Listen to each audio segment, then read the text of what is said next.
Hi everyone, welcome back to my channel, and if you are new here, welcome to my channel. My name's Marina. I'm a certified lash tech based in Toronto, Canada, and I like making lashing videos.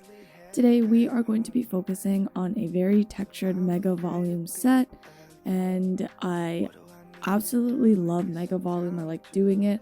However, it does take a long time, and it's not often that I do textured mega volume, so this is a great first mega volume set kind of video for you guys.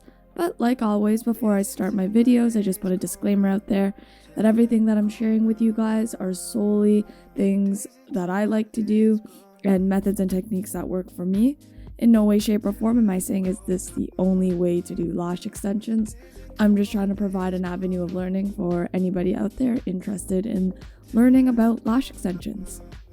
So getting into the set today, we are doing a mega volume doll eye. We're using 0.03 fans. The spike lengths are going 13 to 18, gradually increasing. And obviously, because it's a doll eye, the longest length, 18, will be in the middle.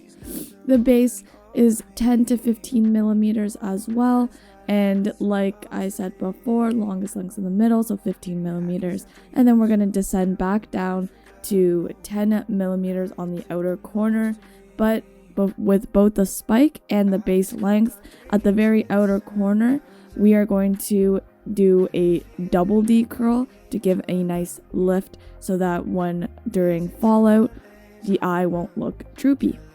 So I'm gonna share with you guys probably 3 tips that I might find that is helpful when achieving a set like this. So the first point that I would like to kind of talk about and discuss is adding texture. So actually any set that you do, regardless if it's mega volume or even if it's just like a classic set, the main kind of rule to follow when you are trying to add texture is going and alternating lengths between the base and the spikes. And I've mentioned this before in my other videos as well. It's just kind of the rule of thumb that I follow when I'm trying to add some texture. So in the very inner corner, I have the 10 millimeter D curl for the base, and then that's why I usually go 3 millimeters up. And like I said before, I have mentioned this before that I like to usually go 3 millimeters up. But if you guys want more of a drastic spiky look, you can always go up by more millimeters and how many ever millimeters you want. The only thing that I would suggest keeping in mind is that the inner corner and the outer corner of anybody's lashes are usually a lot thinner shorter, meaning that they're a little bit more delicate and easier for fallout. So if you put a spike or a fan that's too long or too big or even too wide, it can really ruin the natural lash. So try to keep that in mind. You don't want to go too long. I've said before that 11 millimeters is usually the longest I go, but everybody's different, and this client actually had very thick eyelashes. They weren't super long by any means, but it was very dense and thick. So I made the judgment call that I thought that 13 millimeters would be able to hold. So that's one of my little tips that I would say to keep in mind if you're trying to achieve a look like this. The other thing to keep in mind is that you can actually make the spikes a lot thicker when you're doing a spiky mega volume look. And then if you want, you can just alternate the fans to whatever you prefer. But yeah, I usually go pretty thick, or I try to go thicker with the spikes so that they're more emphasized. And because mega volume base is so dense anyway, I really want those spikes to pop.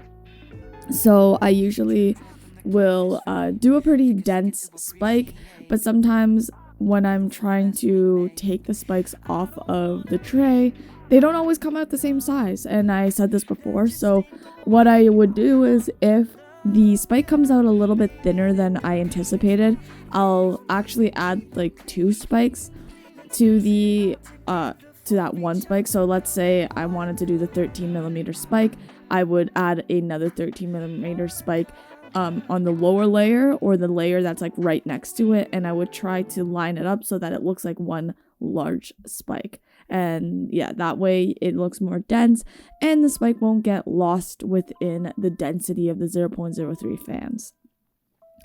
My other tip is you can go fluffy or dense depending on what your client wants.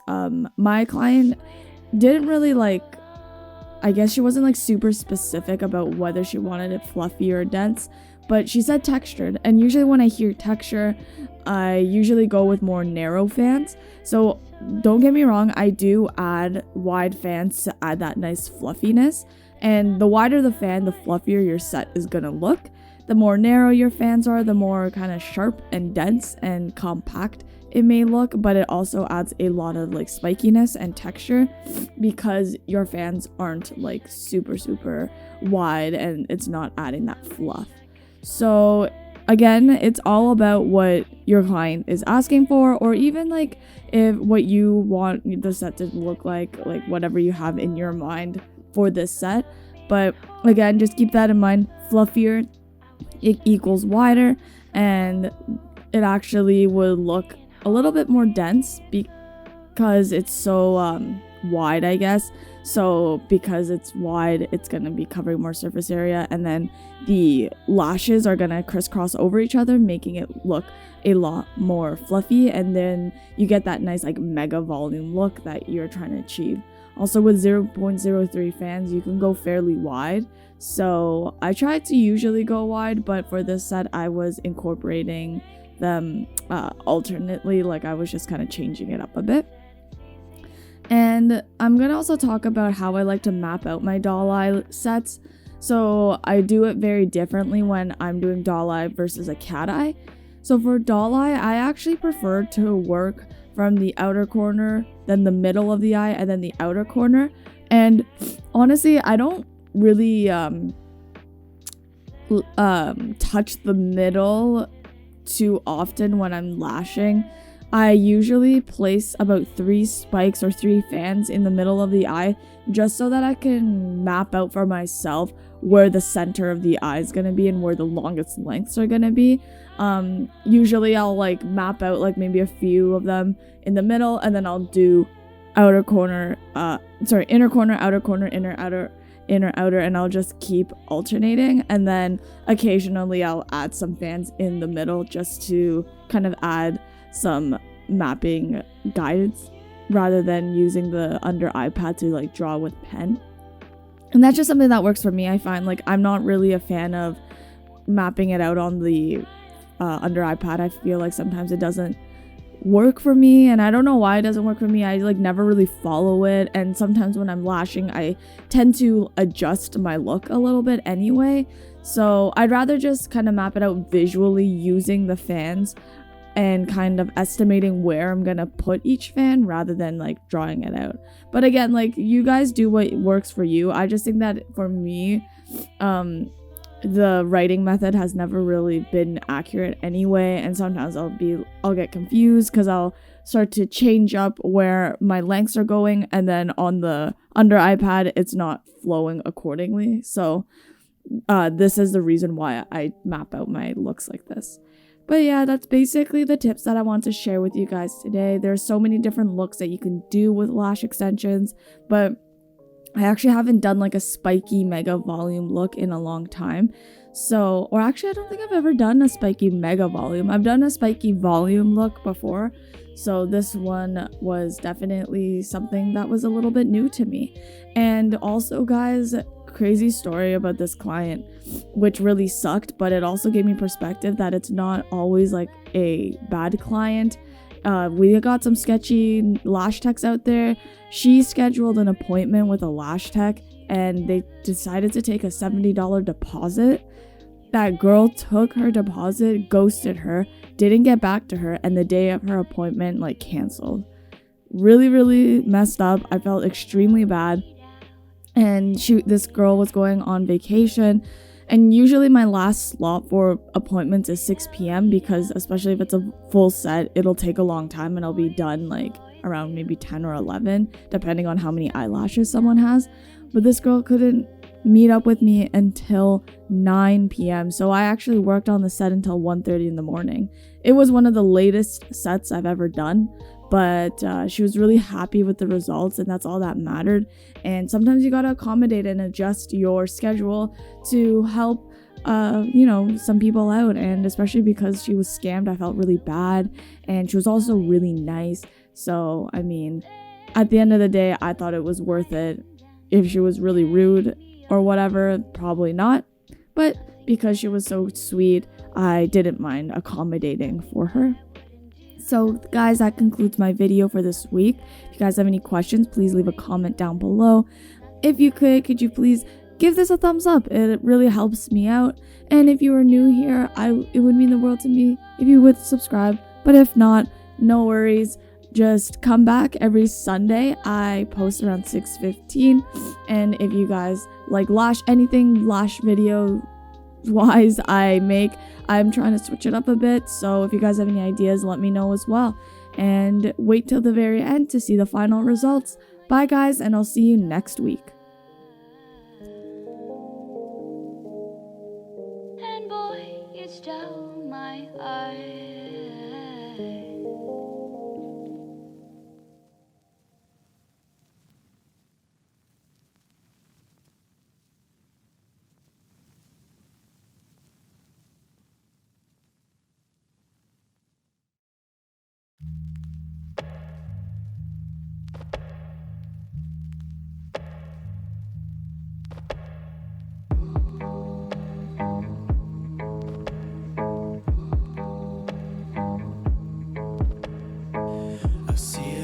I want a cigarette. Take me back to the day we met. We made mistakes that I don't regret, and now it's getting hard to recollect. You took my heart, you tore it all to pieces.